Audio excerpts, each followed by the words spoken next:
will. I will. Google Cloud is a great way.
a step down there, guys.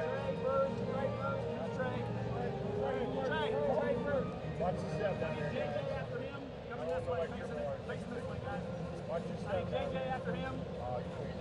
There you go. Oh, man. Jalen. There you go. So Trey. Good. JJ here. Facing this way.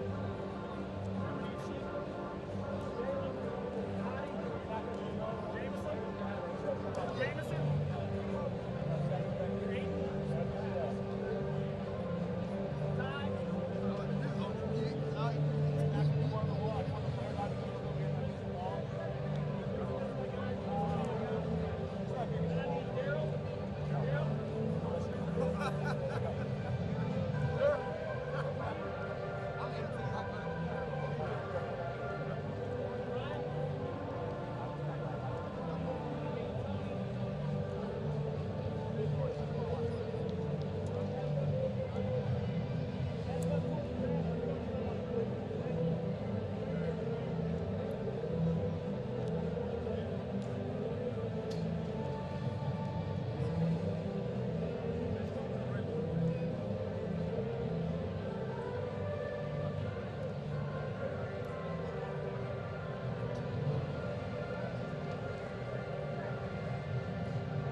ways, the seasons for the Cubs and Cardinals have kind of been like Midwest summer weather. Early sunshine leads to thunderstorms later on, and then you see what comes of it at the tail end. The Cubs and Cardinals, one of the oldest rivalries in all of Major League Baseball. Wilson Contreras knows it very well.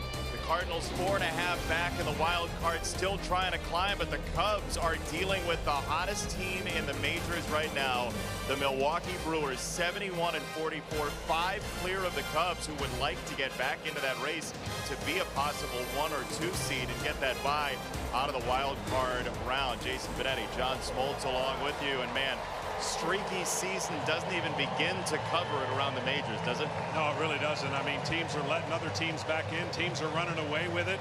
And you never saw this coming, really, with the Cubs enjoying the first half in such a great clip that you thought maybe this could be the year for the Cubs. Offensively in the second half is the story, and that's why they're different in the standings and why they've lost so many games. Offensively, couldn't have gone any better. Second half, not the case. They have to return back to getting some of those guys hot, and the Cubs are going to be fine. The Cardinals, on the other hand, it's been a developmental season, some trades at the deadline involving the pitching staff, but the young core of offensive players is where the hope lies. Absolutely. They're in a weird place this season, made some trades, even though they're not that far out of it. They view the future being important. The future is going to be around those core players. They got to find and develop more starting pitching, no doubt. But these two guys that they've been waiting for, Walker and Wynn, Walker's having so much a high ceiling, but struggling for so much of his career, starting to show the fruits of that labor. And of course, Wynn, he's a dynamic player that the future looks good for the St. Louis Cardinals in their position players. Cardinals, with one spurt, could put themselves back into the race this year ahead of their schedule. The Cubs just trying to find some offense after a shutout yesterday, even with some hard-hit baseballs. First pitch, Cubs and Cardinals, is next.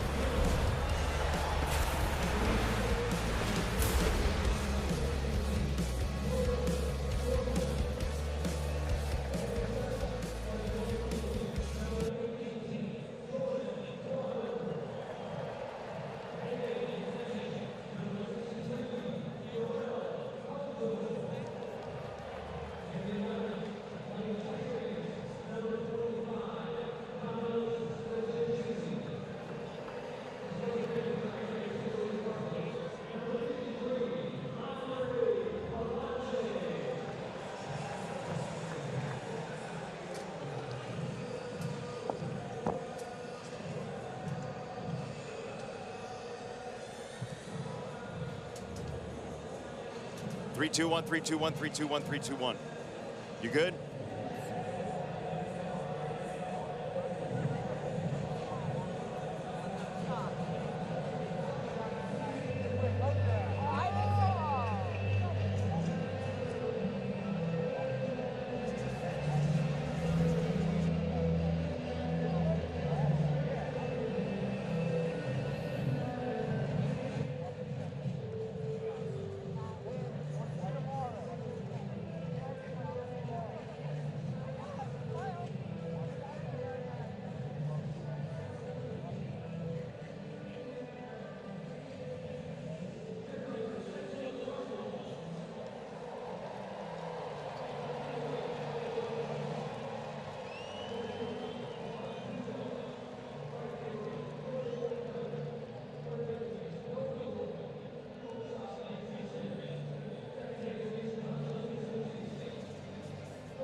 Chase back in the 90s and 2000s between Sammy Sosa and Mark McGwire. And here today, 53% humidity is a win at Busch Stadium on August the 9th. I almost said April because it feels like a little chillier than you would expect here at Busch Stadium in the second week of August. Here is the Cubs starting lineup.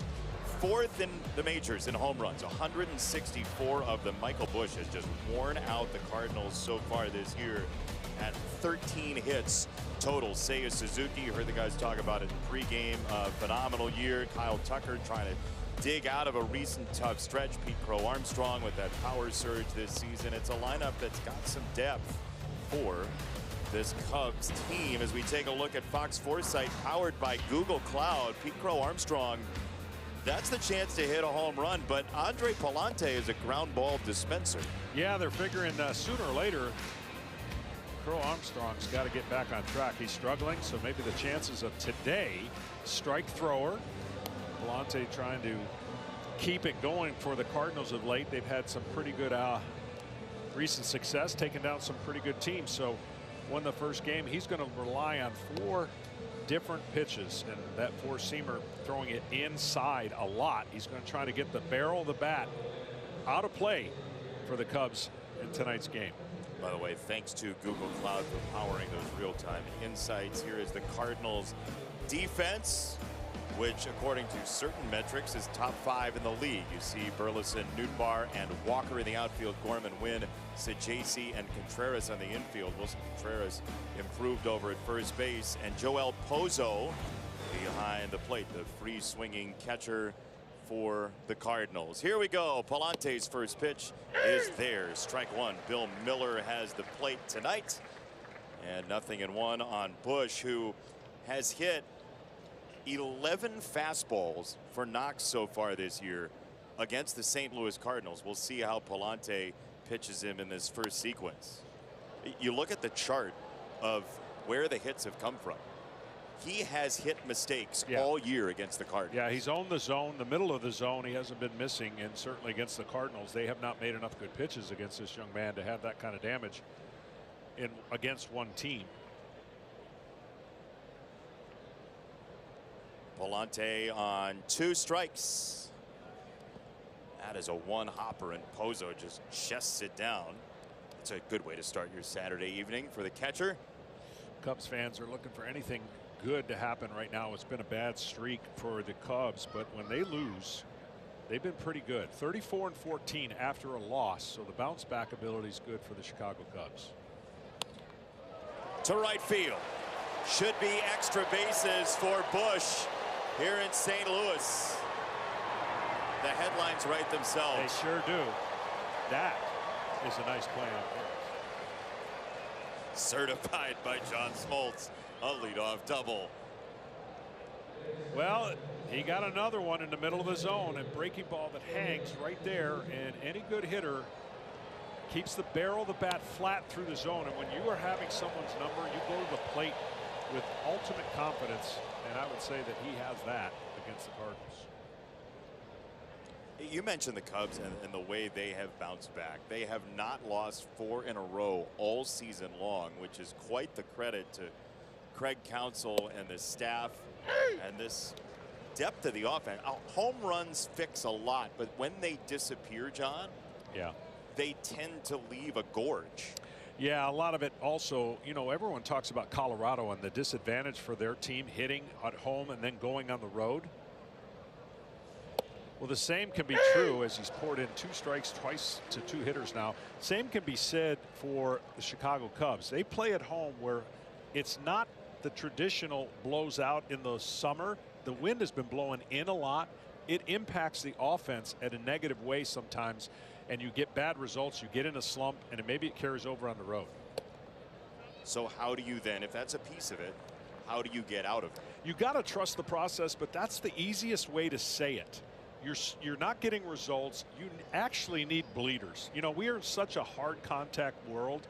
Guys want results. And yes, if you keep hitting the ball hard, you're going to get results. But right side and playable at second. Sajaci does get him over at first. Suzuki is out. Close play. Suzuki busting it down the line. Sajaci, who was a late add into this lineup today, with a fine effort. Yeah, that's a great piece of hitting, by the way. He almost got rewarded. He gets the runner over to third and then almost beats out an in-between play with Contreras ranging a little too far and then realizing he's got to get back. So now you have a situation where you can, with a productive out, get your first run of this series. Normally you wouldn't play the infield in the first inning, but the team is struggling, and you got a great hitter at the plate. And the reason they may be taking advantage of it, it worked the other night. Last night, the Cubs did not get any results with runners in scoring position.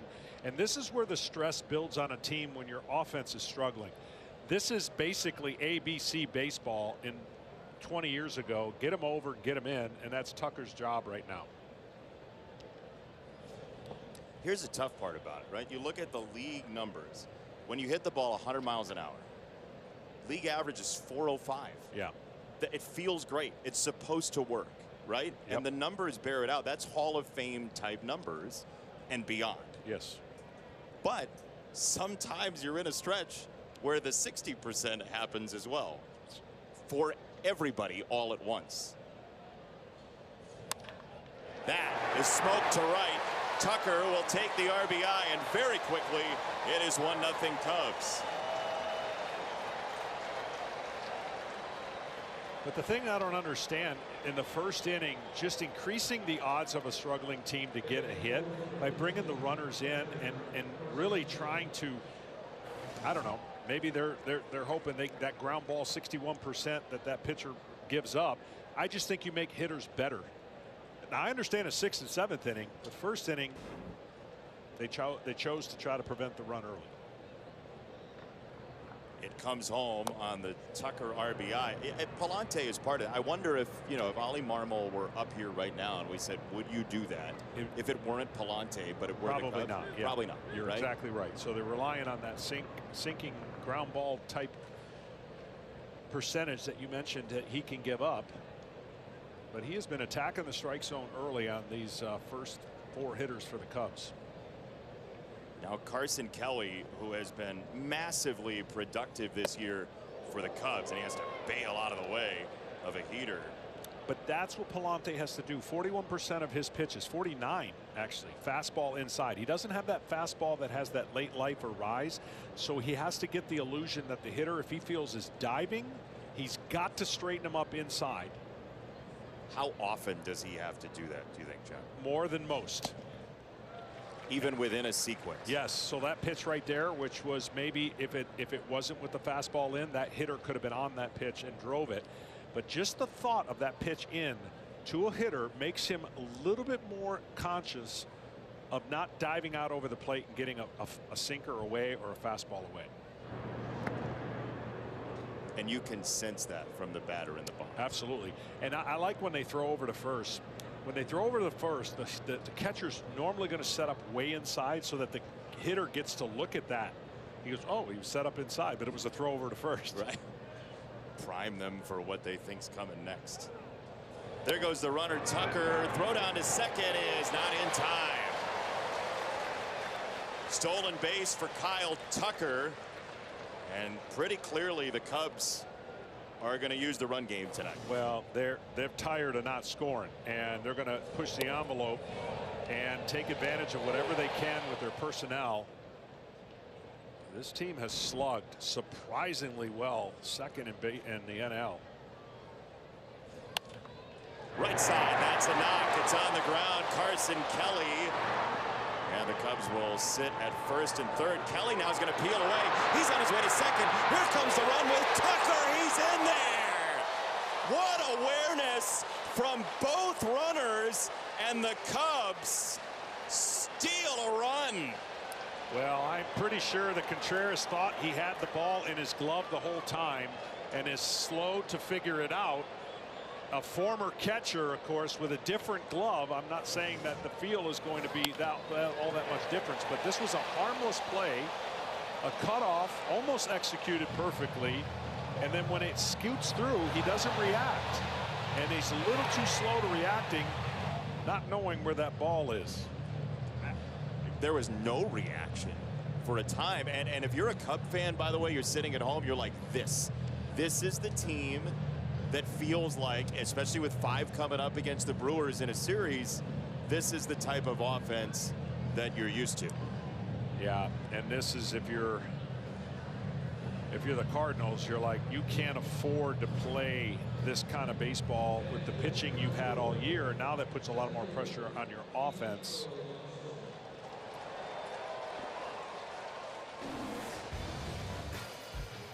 you mentioned this earlier, 34-14 after a loss. Palencia has been great in the back end of that bullpen. Brad Keller's been a revelation for them as well. 48-11 when they score first, best in baseball. Yeah, and it's even better when they do it in the first inning, right? They score in the first inning, they're 29-7. So the first inning for a lot of clubs doesn't always tell the story, but for the Chicago Cubs, the winning percentage really, really high. Pete Crow Armstrong very aggressive on a 5th straight first pitch strike from Palante, and these are the top 2 first pitch strike teams in all of Major League Baseball, so not a shock that both offenses might pounce here tonight early in counts.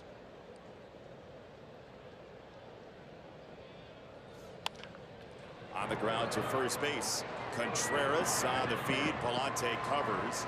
Kelly to third with 2 down. That's especially important too, because we get to see all the numbers. The more pitches that the Cubs see per at bat, their slug goes way up, right? So if you can get early pitch strikes and stay away from the hitter getting to see too many pitches, the advantage always goes to the pitcher. Palante, John, he's gotten a bunch of these hitters at 2 strikes and has not been able to find strike 3 yet, as here is Ian Happ, who takes the ball in the dirt. Well, he definitely, because of his style of pitching and because he will throw a high percentage of first pitch fastballs, he definitely wants to get outs quicker and maybe balls in play to his defense. That's a curveball. 2 balls, no strikes. Talking to Ollie Marmol about Palante, he said, look, when both breaking balls are there, really good. Especially the slider. Yeah. That's where he gets his strikeouts against right-handed batters.